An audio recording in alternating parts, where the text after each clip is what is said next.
हरे कृष्णा। प्रश्न है, अच्छे लोगों के साथ बुरा बर्ताव क्यों होता है? तो इसका उत्तर है, क्या ये सच है कि अच्छे लोगों के साथ बुरा बर्ताव होता है, या बुरे लोगों के साथ बुरा बर्ताव होता है और अच्छे लोगों के साथ अच्छा बर्ताव होता है? इस बात को समझने के लिए कुछ आर्ग्यूमेंट देना आवश्यक है। वास्तव में ये प्रश्न एक पाश्चात्य रब्बाई थे, उनके पुस्तक से लिया गया है। उनके पुस्तक का नाम था When Bad Things Happen to Good People। तो उन्होंने ये पुस्तक क्यों लिखी थी, इसको समझने के लिए उनके जीवन के बैकग्राउंड में जाना थोड़ा आवश्यक है। उनका नाम था मिस्टर हेराल्ड कुजनर, और हेराल्ड कुजनर जी एक रब्बाई थे। रब्बाई यानी साधु कहलाते हैं। तो हेराल्ड कुजनर जी का एक छोटा बेटा था, जिसका नाम तो पता नहीं, पर उसकी उम्र लगभग 7 बरस की रही होगी। और 7 बरस की उम्र में ही उसको एक बीमारी हो गई जिसको कहते हैं प्रोजेरिया। प्रोजेरिया यानी उम्र से पहले बुढ़ापा का आ जाना। जैसे 7 बरस का बच्चा 70 बरस का बूढ़ा दिखता है, और वो बच्चा, हेराल्ड कुजनर का बच्चा 9 बरस का होते होते 90 बरस का जैसे दिखने लगा, और उस 9 बरस की आयु में वो मर गया। सो उसके देहावसान के बाद में हेराल्ड कुजनर अपने मन में सोचने लगे कि अच्छे लोगों के साथ में बुरा क्यों होता है। और वो ये सोचते थे, चूँकि वो रब्बाए थे, वो भगवान के बारे में प्रचार करते थे, और चूँकि पाश्चात्य विचारक थे, पाश्चात्य देशों के विचारवादी थे, क्रिश्चियन विचारधारा के थे, तो इसलिए वो प्रचार करते थे कि God is omniscient, God is omnipresent and God is omnipotent. भगवान सर्वत्र हैं, भगवान सब कुछ देखते हैं या सर्वज्ञ हैं, सब कुछ जानते हैं, और भगवान सर्वशक्तिमान है। फिर वो अपने मन में प्रश्न करने लगे अपने बेटे की मौत देखने के बाद में कि अगर भगवान सब कुछ जानते हैं, भगवान सर्वशक्तिमान हैं और भगवान सर्वत्र हैं, तो वो अपने मन में सोच रहे थे कि उनके बेटे ने कोई ऐसा कार्य नहीं किया है ये 7 बरस या 9 बरस की उम्र में, जिसके कारण उसको कोई सज़ा दिया जाए और जिसको ये इतनी भयानक मौत प्राप्त हो। तो वो ये सोचने लगे कि भगवान यद्यपि हो सकता है सर्वशक्तिमान हैं, सब कुछ जानते हैं, लेकिन शायद सर्वत्र व्याप्त नहीं है, सब जगह नहीं रहते, इसलिए वो नहीं जान पाए कि मेरे बेटे के साथ क्या होता है। या अगर वो सर्वत्र व्याप्त हैं, सब जगह रहते हैं, तो शायद हो सकता है कि सब कुछ न जानते हो, तो शायद मेरे बेटे के बारे में नहीं जान पाए हो। या अगर वो मेरे बेटे के बारे में भी जानते थे, सर्वज्ञ हैं, तो शायद हो सकता है सर्वशक्तिमान न हो, और इसीलिए वो रोक नहीं पाए। तो इसके कारण उन्होंने अपने मन में ये विचारधारा पाल करके एक पुस्तक लिखा। उनको लगा कि उनका बेटा कोई गलत कार्य नहीं किया, लेकिन उसको इसकी सज़ा मिली, कोई गलत कार्य न करने के कारण उसको सज़ा मिली। तो वास्तविकता ऐसी नहीं है। ये प्रश्न में कर्म का सिद्धांत छुपा हुआ है, और कर्म का सिद्धांत, जैसा कि आप सभी लोग जानते ही होंगे, कि कर्म का सिद्धांत कहता है कि for every action there is equal and opposite reaction. हर एक क्रिया की उसके बराबर और विपरीत प्रतिक्रिया होती है। यानी कि हम जैसा करेंगे वैसा ही हमको भरना पड़ेगा। जैसा करेंगे वैसा भरना पड़ेगा, ये कर्म का सिद्धांत कहलाता है। उदाहरण देते हैं कि अगर आप एक गेंद को लेकर के दीवार पे मारोगे, तो जितनी तेज़ी से आप उस गेंद को दीवार पे मारोगे, दीवार को टकराने के बाद में उतनी ही तेज़ी से गेंद आपकी ओर आएगी। इसको कहते हैं कर्म का विज्ञान, इसको कर्म का सिद्धांत कहते हैं। और कर्म का सिद्धांत ये कहता है कि आपने जो बोया है वही आप काटोगे। हाँ, whatever you sow that you will reap. आपने जो बोया है वही काटोगे। तो जब व्यक्ति जो बोता है, प्रश्न तब ये उठता है कि क्या मेरा बेटा छोटा है तो उसने कोई कर्म नहीं किया है?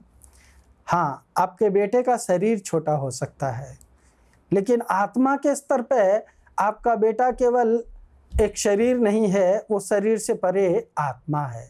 और आत्मा अपने पूर्व कर्मों के कारण अनेक प्रकार के शरीर धारण करता रहता है।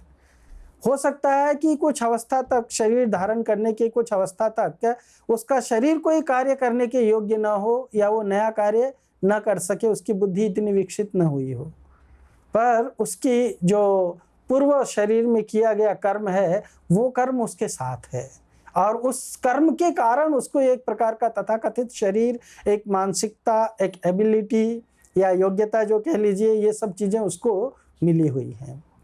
एक उदाहरण देते हैं साइलो का, या ग्रेनरी आप कह सकते हैं, जिसमें ऊपर से अनाज डालते हैं और नीचे से अनाज निकालते हैं। तो अगर आपने आज ऊपर से नया नया अनाज डाला है उसमें, लेकिन आपका उसमें पहले का पुराना अनाज पड़ा हुआ है, तो जब आप नीचे से अनाज निकालेंगे तो आप ये मन में अगर प्रश्न करें कि अरे मैंने तो नया अनाज डाला और ये पुराना अनाज क्यों आ रहा है, तो पुराना अनाज आएगा, वो क्यू में है। पहले आपका नया अनाज जो है वो आएगा, वो क्यू में है। पुराना अनाज पहले निकल जाएगा, तब आपका नया अनाज आ जाएगा। उसी तरह से व्यक्ति जब कर्म करता है तो उसके कर्म उसके लिए लाइंड अप हो जाते हैं, और एक शरीर में उसको एक बैचेस ऑफ कर्मा दिया जाता है उसको भोगने के लिए। तो वो कर्मा उसने चाहे किसी भी समय में किया हो, लेकिन जब उसको वो कर्म को भोगने के लिए दिया जाता है, उस समय से उसका वो भोग आरंभ होता है। तो पूर्व कर्म के आधार पर व्यक्ति को इस जीवन में जो कुछ मिलता है उसको मिलता है। हाँ, कोई कर्मा त्वरित फल देने वाला होता है, कोई कर्मा थोड़ा देर से फल देने वाला होता है, और कोई कर्म जो है वो बहुत ही विलंबित फल देने वाला होता है। जैसे आप अनाज बोते हैं, जैसे गुड़हल का फूल लगाते हैं, गेंदे का फूल लगाते हैं, तो आपको 4 महीने के अंदर, 3 महीने के अंदर फसल आ जाती है। या गेहूँ बोते हैं तो 4 महीने के अंदर फसल आ जाती है। लेकिन अगर आप नारियल का पेड़ लगाएंगे, आम का पेड़ लगाएंगे, तो उसके लिए आपको 5 बरस तक रुकना पड़ता है। उसी तरह से और भी ऐसे कर्मा हैं जो बहुत सारे कर्म करने के बावजूद, बहुत सालों के बाद में, अनेक प्रकार के कर्मों के कॉम्बिनेशन होने के बाद में आपको उसका फल मिलता है। पर हमने जो किया है वही फल हमको प्राप्त होता है। वो हमें कौन से स्टेज पे प्राप्त होता है ये महत्वपूर्ण नहीं है। क्यों? कर्मणा दैव नेत्रेण, हमको कर्म करने का अधिकार है। भगवान भगवत गीता में कहते हैं कर्मण्येव अधिकारस्ते। लेकिन फल को किस रूप में प्राप्त करना है, कौन से कंडीशन पे प्राप्त करना है, कितने देर में उसका फल मिलेगा, इसकी कंट्रोल हमारे हाथ में नहीं होता है। ये दैव नेत्रेण, देवताओं के और भगवान के सुपरविजन में होता है। तो कर्म हम कर सकते हैं, लेकिन उसका फल प्राप्त करना हमारे हाथ में नहीं होता है।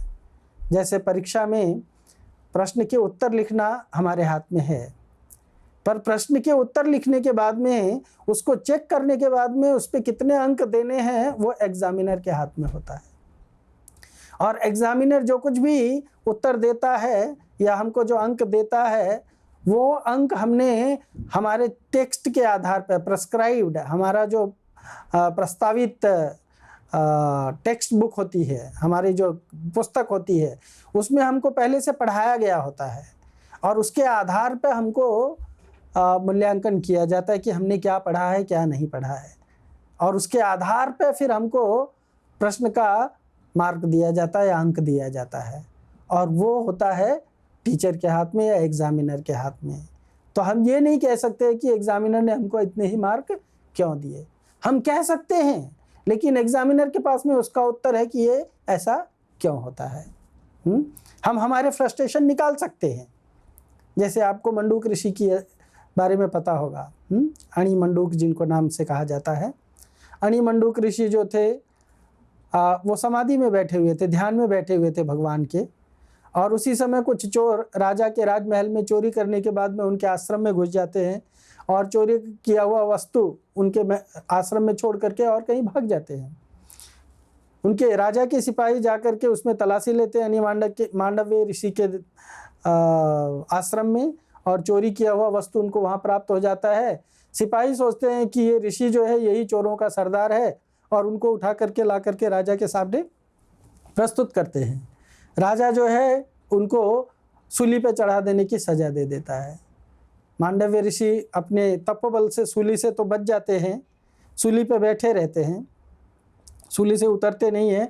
सजा काटने के बाद में जब वो यमराज से मिलते हैं और यमराज से पूछते हैं कि मुझे ये किस बात की सजा दी गई, यमराज उनको बताते हैं कि जब आप छोटे बालक थे उस समय आपने एक छोटा सा तिनका कांटा लेकर के एक कीड़े को उसके शरीर में पोक किया था, शरीर को आपने छेदा था, और उस कीड़े को कष्ट पहुंचाने के कारण आपके शरीर में भी इस प्रकार से सूली लगा है। तो मांडव्य ऋषि फ्रस्ट्रेट हो गए, गुस्से में आ गए, और उन्होंने यमराज को शाप दे दिया। उनके शाप के कारण यमराज विदुर के रूप में प्रकट हुए। तो हम शाप दे सकते हैं किसी को या फ्रस्ट्रेट हो सकते हैं, लेकिन हम अपने कर्मों को कभी बिना भोगे या बिना एब्जॉल्व किए, अथॉरिटी के द्वारा बिना उसको एब्जॉल्व किए हम कर्मों से बच नहीं सकते हैं। तो कर्मों को भोगना पड़ेगा, भोग करके हम काट सकते हैं, या अगर जो कर्मों का नियंत्रण कर रहा है वो अगर उसको वेव कर दे, उसको एब्जॉल्व कर दे, तब हम कर्मों के परिणाम से बच सकते हैं। सो कभी भी किसी के साथ में बुरा नहीं होता है, अच्छे लोगों के साथ अच्छा होता है और बुरे लोगों के साथ बुरा होता है। प्रत्येक व्यक्ति केवल अपने कर्मों का भाग भोगता है। कोई भी व्यक्ति दूसरे के कर्मों को न तो ले सकता है, न तो अपना कर्म वो किसी अन्य को दे सकता है। Hare Krishna. Thank you so much.